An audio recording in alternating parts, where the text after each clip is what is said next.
News 3 WSIL. Here's what's happening right now. Good morning. Tracking the next round of winter weather. I'll tell you what to expect coming up. It's been nearly 2 weeks since Russia invaded Ukraine, an unprovoked invasion of a peaceful, modern, sovereign state by a thug, one person and one nation. Illinois lawmakers introduced new legislation in a stand against Russia's invasion of Ukraine. Today, I'm announcing the United States is targeting the main artery of Russia's economy. We're banning all imports of Russian oil and gas and energy. President Joe Biden's next step in stopping Russia's attack on Ukraine will have impacts here at home. And I'm live this morning with more on how locals are feeling pain at the pump. We've got you covered from WSIL News 3 this morning. Good morning, everyone. It is Wednesday, March 9th. I'm Dave Davis. And I'm Evie Allen. We are so glad you decided to wake up with us this morning. Storm Track 3 Chief Meteorologist Nikki Hauset also decided to get up and show up. Well, yeah, right. And wearing blue. Look at Hey, blue maybe for the snow. Sky. Well, we can think about the today. snowflakes, right? All right, sorry, I was jumping Old ahead dirty there. S word. Which I love. We'll enjoy some of the blue sky today. Clearing skies right now ongoing across parts of southern Illinois and southeast Missouri. Actually, overnight, tracking some very light rain. A lot of this just amounted to some sprinkles. Still some dry air down here at the ground level, but it is clearing to the east. And there's a live view from Metropolis, Illinois, knowing to see a few breaks in the clouds already showing up over the Ohio River. Temperature right now, Mount Vernon at 32, and we've got, 29 there, 34 in Carbondale, 32 in Marion, 34 in Harrisburg, 36 in Paducah and Cape Girardeau. A lot of sunshine expected, so clearing skies ongoing this morning by this afternoon. Despite some sunny skies, winds still light today out of the north, and that's going to keep temperatures cooler than average, lower 50s for high temperatures today. Tracking some snow on the way by the end of the week. I'll tell you the latest on what we expect coming up. Well, we begin this hour with the U.S. banning Russian oil, gas, and coal imports, but leaders in Europe have yet to do the same. And the issue has stirred up a heated debate, mainly because European countries rely more on Russian energy than we do. Russian energy imports make up around 8% of U.S. energy, but the ban is still expected to increase gas prices, those prices already at a record high. But President Joe Biden says the sanctions are necessary to punish Russia for its invasion of Ukraine. We're banning all imports of Russian oil and gas and energy. That means Russian oil will no longer be acceptable at U.S. ports, and the American people will deal another powerful blow to Putin's war machine. The president warned companies against price gouging during the sanctions. He says there's no excuse to pad profits. European nations have only announced they'll wean themselves off Russian oil by the year 2030.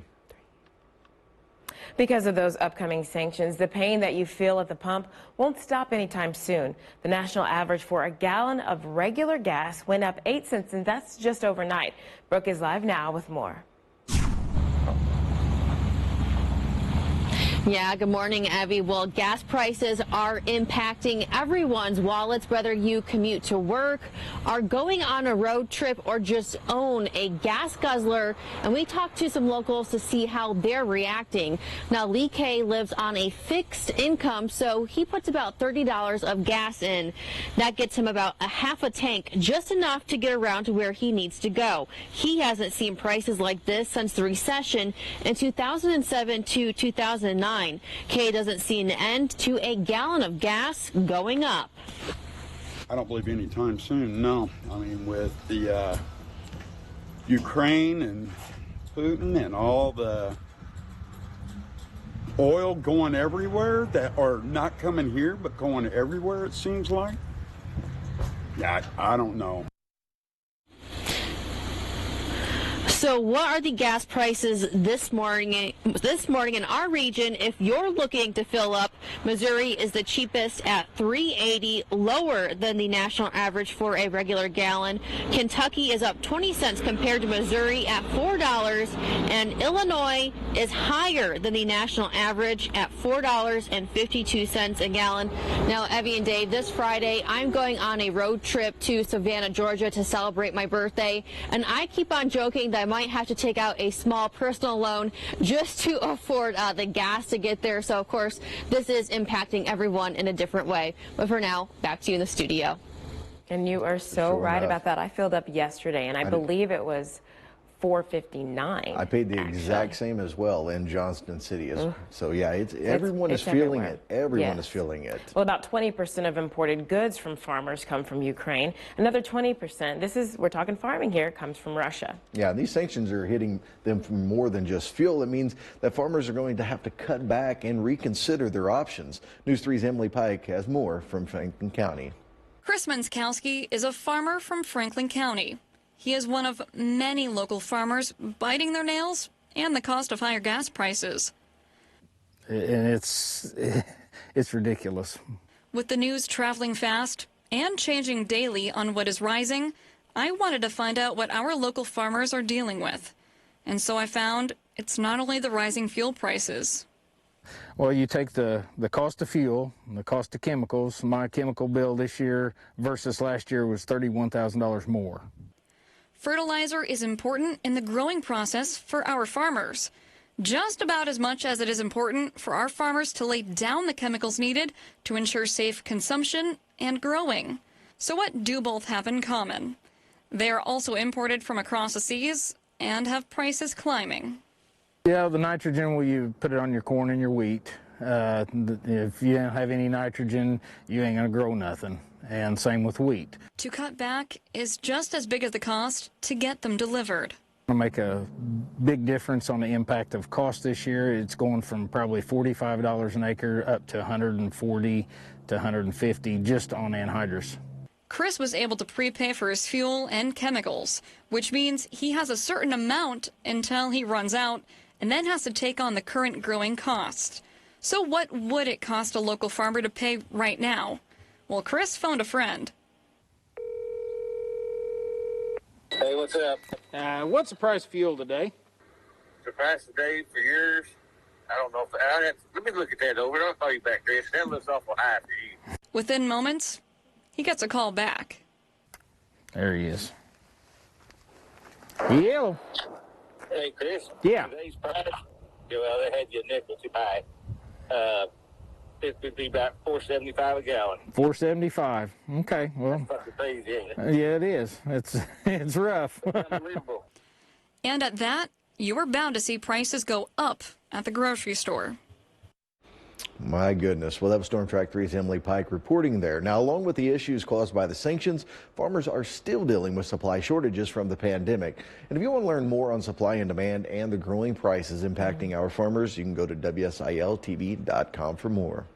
Switching gears now to Illinois politics, where House Republican leaders gave a set of bills to punish Russia for invading Ukraine. The first legislation presented by House Republican leader Jim Durkin rejects Russia's assets in Illinois. The question that has been posed to me and many people is that what can the state of Illinois do? What role can we play?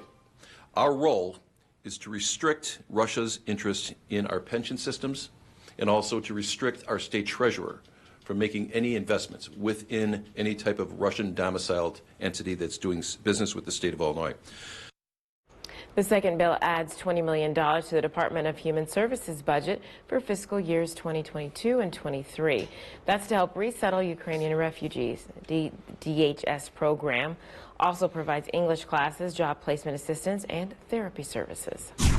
Florida lawmakers have approved controversial legislation critics call the Don't Say Gay bill. The actual title is the Parental Rights in Education bill. It bans discussions about gender identity and sexual orientation in grades kindergarten through third and limits discussions in other grades. Conservatives say the bill gives parents more oversight about what their children learn at school and that LGBTQ-related topics should be left for families to discuss at home. Opponents of the bill warn, though, it could harm gay, lesbian, and transgender children. I believe that we all want to do right. But it seems as if politics we have gone down a road to where we're scared to just step out to make sure we're not hurting people. That was Senator Chevron D. Jones, a senator in Florida, speaking. Now, students across the state staged walkouts in protest of the bill. Republican Governor Ron DeSantis supports the measure. Once he signs it, the bill will take effect in July. Well, 6 teenagers face murder charges after a deadly drive-by shooting in Iowa at Iowa school. It happened Monday at Eastside High School in Des Moines. Police say several people shot from several cars. Now, a 15-year-old boy who didn't go to that school was killed. Police say he was the intended target. 2 female students were also shot. They're in critical condition. The shooters are between 14 and 17 years old, and they're charged with 1 count of murder and 2 counts of attempted murder. Southern 7 health departments will soon hit the road with Wellness on Wheels. The WOW van will provide health services to people in the lower 7 counties of Illinois. Their services are either free or covered by insurances.